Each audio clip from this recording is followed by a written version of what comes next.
Hello guys, എല്ലാവർക്കും welcome. എന്തൊക്കെയാണ് വിഷയം? സുഖമല്ല എല്ലാവർക്കും ഗൈസ്? അങ്ങനെ ഒരു 2 ഡേ ട്രിപ്പായിട്ട് നമ്മൾ കോഴിക്കോട് പോവാണ്. നല്ല രീതിയിൽ ചൂടുണ്ടായിരുന്നു ഗൈസ്, ഒന്നും പറയില്ല. അപ്പോൾ ഞാൻ പറയുകയാണെങ്കിൽ വീഡിയോ ഒന്നും എടുക്കല്ലേ, അപ്പോൾ എടുക്കലെന്ന് പറയുമ്പോൾ ഒരു ത്വര കാണുള്ളൂ, പിന്നെ എടുക്കാവുള്ളൂ. അതായിരുന്നു. അങ്ങനെ ഞങ്ങളൊരു 7:30 ആയപ്പോഴത്തേനും നമ്മൾ ഇവിടുന്ന് കയറി. അപ്പം അവിടെ എത്തിയപ്പം 10:45 ആയി.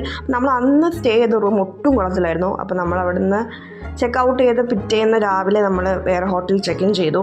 അത് നല്ല ഹോട്ടലായിരുന്നു. പിന്നെ നമ്മൾ അവിടെയാണ് സ്റ്റേ ചെയ്തത്.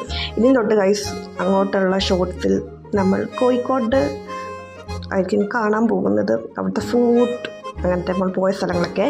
നമ്മൾ ഫസ്റ്റ് ഡേ പോയത് താലി ടെമ്പിളിലേക്കാണ്. അവിടെ ഉത്സവമൊക്കെയാണ്, അപ്പോൾ നമ്മൾ കൃത്യ സമയത്താണ് ചെയ്യുന്നത്. അത് കഴിഞ്ഞ് നമ്മൾ റഹ്മത്തിൽ കയറി ഫുഡൊക്കെ കഴിക്കാൻ. അവിടെ കുറേ വെറൈറ്റി സാധനങ്ങൾ ഇരിപ്പുണ്ടായിരുന്നു, കുറേ സ്നാക്സൊക്കെ. നമ്മൾ വാങ്ങിയത് പാലപ്പം, പത്തിരി ആൻഡ് പൊറോട്ട, ഇതൊക്കെയാണ് നമ്മൾ വാങ്ങിയത്. പക്ഷേ എനിക്ക് അപ്പോൾ ഒന്നും കഴിക്കാൻ തോന്നിയില്ല ആ സ്നാക്സൊക്കെ. പക്ഷേ ഇപ്പം കാണുമ്പോഴൊക്കെ കഴിക്കാൻ വേണ്ടി തോന്നുന്നു. അപ്പോൾ അത്രേ ഉള്ളൂ. ഇഷ്ടപ്പെടുമെങ്കിൽ ലൈക്ക്, ഷെയർ ആൻഡ് സബ്സ്ക്രൈബ്. നടക്കണം കേട്ടോ. ബൈ.